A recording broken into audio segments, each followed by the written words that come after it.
Welcome to my channel Tally online class. आज की video में हम ऑनलाइन ई इनवॉइस जनरेशन कैसे करते हैं टैली के थ्रू सीखेंगे। टैली में ई इनवॉइस आप जनरेट कर सकते हैं अगर आपके पास ई इनवॉइस के लिए आप रजिस्टर्ड हैं और आपके पास लॉगिन क्रेडेंशियल्स हैं, तो आप उसको टैली सॉफ्टवेयर में भी लॉगिन करके जनरेट कर सकते हैं। तो यहाँ पर आपको जैसा पता है कि यहाँ ई इनवॉइस इफेक्टिव है 500 करोड़ के लिए। 1 अक्टूबर से ई इनवॉइस स्टार्ट हुआ था। अब 1 अक्टूबर 2022 से जिनका टर्नओवर 10 करोड़ से अबव है उनके लिए भी ई इनवॉइस जनरेशन मैंडेटरी हो गया।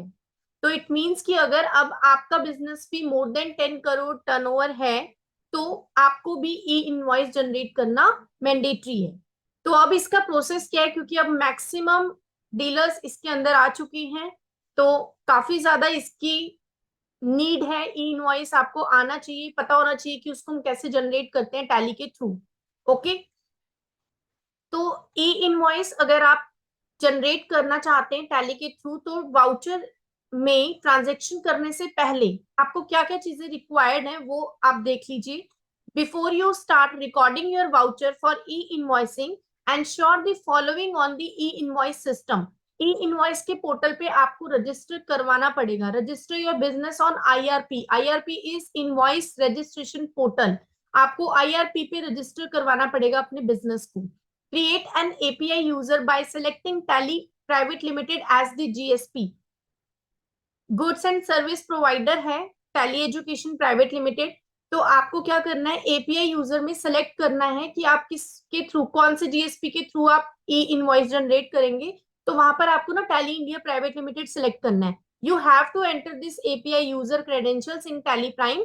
अब जब आप वहां पर एपीआई यूजर क्रिएट करेंगे और वहां पर अपना टैली का डालेंगे, टैली प्राइवेट लिमिटेड लेंगे एज अ जीएसपी, तो आपको जो यूजर क्रेडेंशियल्स मिलेंगे उसको आपने टैली प्राइम में लॉग इन करना है। देन आप ई इनवॉइस जनरेट कर सकते हैं। ओके, तो अब मैं ये प्रोसेस टैली में आपको बताऊंगी कि टैली में आप जब कोई भी सेल्स की ट्रांजेक्शन करें और वो इनवॉइस को अगर आप ई इनवॉइस जनरेशन के लिए भेजना चाहें तो उसको आप कैसे करेंगे। तो अब हम टैली पे ये प्रोसेस करके देखते हैं। ओके, तो टैली में अगर आप ई इनवॉइस जनरेट करना चाहते हैं तो सबसे पहले आपको अपनी कंपनी में ई इनवॉइस एप्लीकेबल करवाना पड़ेगा।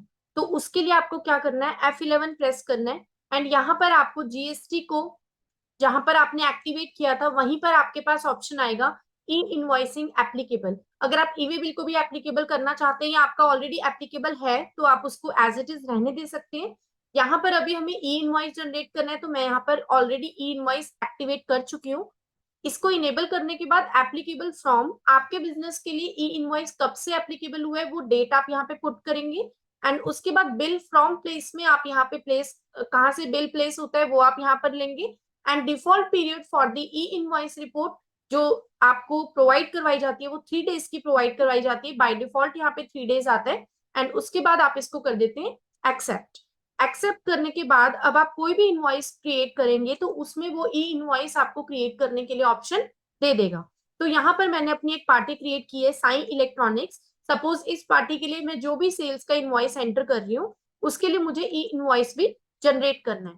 तो यहाँ पर सपोज मैंने जो प्रोडक्ट है वो मैंने सेल किया, सपोज मैंने 2 टीवी सेल किए हैं एंड यहाँ पर इसके लिए मुझे ई इनवॉइस जनरेट करना है। मैंने यहाँ पे टैक्स भी ले लिया एंड यहाँ देखेंगे लास्ट में मेरे पास आता है प्रोवाइड ई इनवॉइस डिटेल्स। इसको मैं यहाँ पे यस करूंगी तो यहाँ पर मेरे से पूछा है ई इनवॉइस डिटेल्स में एक्नॉलेजमेंट नंबर, आईआरएन नंबर। यहाँ पे ऊपर ये डिटेल्स इसलिए आ रही है कि अगर आपने ऑनलाइन ई इनवॉइस के पोर्टल पे जाके जनरेट कर लिया है तो आप अपना आईआरएन नंबर डाल सकते हैं। अदरवाइज अगर मैं टैली के थ्रू जनरेट करना चाहती हूँ तो मैंने अभी ऊपर डिटेल्स नहीं ली है। बिल टू प्लेस में मैं यहाँ पे बिल टू प्लेस ले लेती हूँ, टैली ले लिया मैंने एंड शिफ्ट टू प्लेस भी टैली ले लिया। उसके बाद जब मैं अपनी ट्रांजेक्शन को एक्सेप्ट करूंगी तो यहाँ पर मुझे कहेगा do you want to generate e invoice. मैं इसको यस करूंगी। यहाँ पे ई इनवॉइस की ट्रांजेक्शन एक्सेप्ट करने के बाद आप जब यहाँ पे आएंगे एक्सचेंज पे एंड यहाँ पर आएगा सेंड फॉर ई इनवॉइसिंग, इसको आप क्लिक करेंगे तो आप देखेंगे साई इलेक्ट्रॉनिक्स की जो ट्रांजेक्शन है वो आपको यहाँ पे शो कर रही है। एंड अगर आप इसको सेंड करना चाहते हैं, यहाँ पे आप सेंड पे क्लिक करेंगे। For IRN generation do you want to continue, yes आप इसके ऊपर क्लिक करेंगे।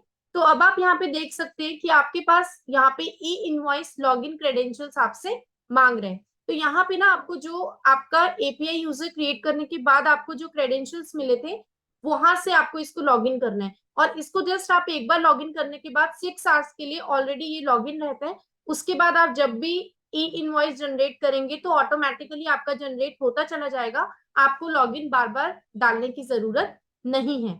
यहाँ पर आप जब लॉगिन क्रेडेंशियल्स डालते हैं तो उसके बाद क्या प्रोसेस होता है वो मैं आपको शो करवा रही हूँ। यहाँ पे आप देखेंगे मैंने यहाँ पर ई इनवॉइस जनरेट करने के लिए अपना GSTN नंबर लिया, user name and password enter किया।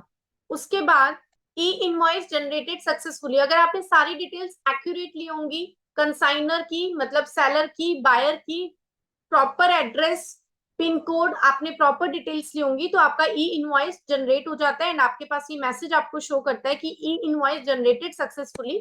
एंड उसके बाद जब आप इनवॉइस देखते हैं टैली में प्रिंट पे जाके, तो आप देखते हैं कि यहाँ पर आपके पास इनवॉइस के ऊपर IRN नंबर लिखा हुआ आता है एंड एक्नॉलेजमेंट नंबर लिखा हुआ आता है, एक्नॉलेजमेंट डेट होती है एंड ऊपर ये QR कोड भी होता है। ई इनवॉइस का ये QR कोड होता है। मतलब अगर आप टैली में प्रॉपर अपने यूजर क्रेडेंशियल्स डाल के पूरी डिटेल्स देके ई इनवॉइस जनरेट करते हैं तो आपका इनवॉइस प्रॉपर ऐसे जनरेट होता है। टैक्स इनवॉइस आपका क्रिएट होता है विद ई इनवॉइस। ओके, तो यहाँ पे आपको IRN नंबर मिलता है, invoice reference number, acknowledgement date and QR code. तो ऐसे करके आप अपना ई इनवॉइस जनरेट कर सकते हैं। आई होप आपको क्लियर हो गया होगा। Thank you so much for watching this video.